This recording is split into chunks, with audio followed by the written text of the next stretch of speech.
TDP గెలుపుకి పెద్ద minus ఏంటి? టీడీపీ జనసేన కూటమిలో ఇప్పుడు బీజేపీ కూడా చేరడంతో ఏపీ రాజకీయాలు రసవత్తరంగా మారాయా? సీఎం జగన్ ను ఢీకొట్టే సత్తా అన్ని రాజకీయ పార్టీలకు ఉందా?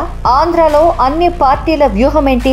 ఆంధ్రాలో గెలిచే పార్టీ ఏది? అనేక విషయాల గురించి మనం ఈ వీడియోలో తెలుసుకుందాం. బీజేపీతో కలవడం వల్ల టీడీపీకి పెద్ద నష్టమే వాటిల్లే పరిస్థితి నెలకొందని రాజకీయ పరిశీలకులు భావిస్తున్నారు. బీజేపీకి టీడీపీ ఆఫర్ చేసిన సీట్లే దీనికి కారణంగా అభివర్ణిస్తున్నారు. రాష్ట్రంలో కనీసం ఒక్క సీటు కూడా గెలవలేని బీజేపీకి 6 లోక్సభ 10 అసెంబ్లీ స్థానాలు కేటాయించడాన్ని టీడీపీ సీనియర్ నాయకులు సైతం తప్పుపడుతున్నారు.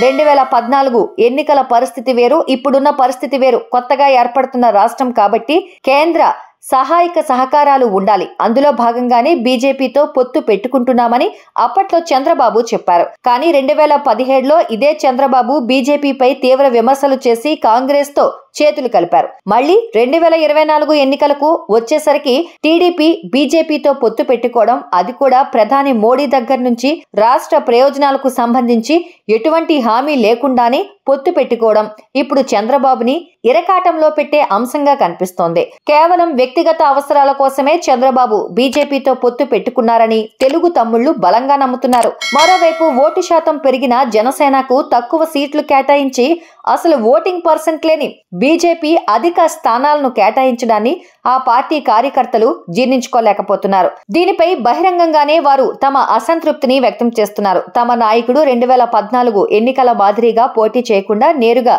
కూటమికి మద్దతు ఇచ్చినా బాగుండని సెటర్లు వేస్తున్న పరిస్థితి కనిపిస్తోంది. ఇటువంటి క్రమంలో కూటమిలో ఓట్ల బదిలీ సక్రమంగా జరుగుతుందా అనే అనుమానం అన్ని పార్టీలోనూ నెలకొంది. వచ్చే ఎన్నికల ఫలితాల్లో ఏదైనా తేడా వస్తే అది ఖచ్చితంగా బీజేపీతో పొత్తు పెట్టుకోవడమే అని టీడీపీ నాయకులు చెబుతున్నారు. టీడీపీ పార్టీ గురించి మీ అభిప్రాయాన్ని కామెంట్ చేయండి. మరిన్ని విషయాలతో నెక్స్ట్ వీడియోలో కలుద్దాం ఫ్రెండ్స్. మా వీడియో మీకు నచ్చినట్టయితే లైక్ చేయండి, షేర్ చేయండి.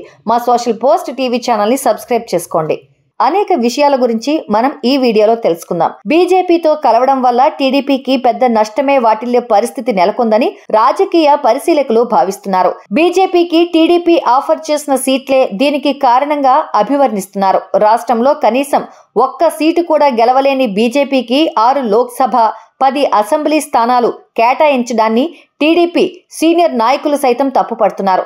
2014 ఎన్నికల పరిస్థితి వేరు, ఇప్పుడున్న పరిస్థితి వేరు. కొత్తగా ఏర్పడుతున్న రాష్ట్రం కాబట్టి కేంద్ర సహాయక సహకారాలు ఉండాలి. అందులో భాగంగానే బీజేపీతో పొత్తు పెట్టుకుంటున్నామని అప్పట్లో చంద్రబాబు చెప్పారు. కానీ 2017లో ఇదే చంద్రబాబు బీజేపీపై తీవ్ర విమర్శలు చేసి కాంగ్రెస్ తో చేతులు కలిపారు. మళ్లీ 2024 ఎన్నికలకు వచ్చేసరికి టీడీపీ బీజేపీతో పొత్తు పెట్టుకోవడం, అది కూడా ప్రధాని మోడీ దగ్గర నుంచి రాష్ట్ర ప్రయోజనాలకు సంబంధించి ఎటువంటి హామీ లేకుండానే పొత్తు పెట్టుకోవడం ఇప్పుడు చంద్రబాబుని ఇరకాటంలో పెట్టే అంశంగా కనిపిస్తోంది. కేవలం వ్యక్తిగత అవసరాల కోసమే చంద్రబాబు బీజేపీతో పొత్తు పెట్టుకున్నారని తెలుగు తమ్ముళ్లు బలంగా నమ్ముతున్నారు. మరోవైపు ఓటు శాతం పెరిగిన జనసేనకు తక్కువ సీట్లు కేటాయించి అసలు ఓటింగ్ పర్సెంట్ లేని బీజేపీ అధిక స్థానాలను కేటాయించడాన్ని ఆ పార్టీ కార్యకర్తలు జీర్ణించుకోలేకపోతున్నారు. దీనిపై బహిరంగంగానే వారు తమ అసంతృప్తిని వ్యక్తం చేస్తున్నారు. తమ నాయకుడు 2014 ఎన్నికల మాదిరిగా పోటీ చేయకుండా నేరుగా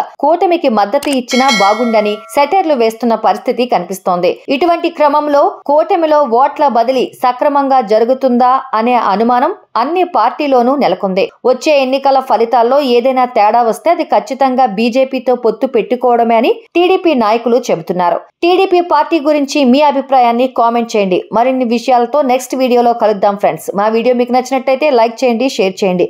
మా సోషల్ పోస్ట్ టీవీ ఛానల్ ని సబ్స్క్రైబ్ చేసుకోండి.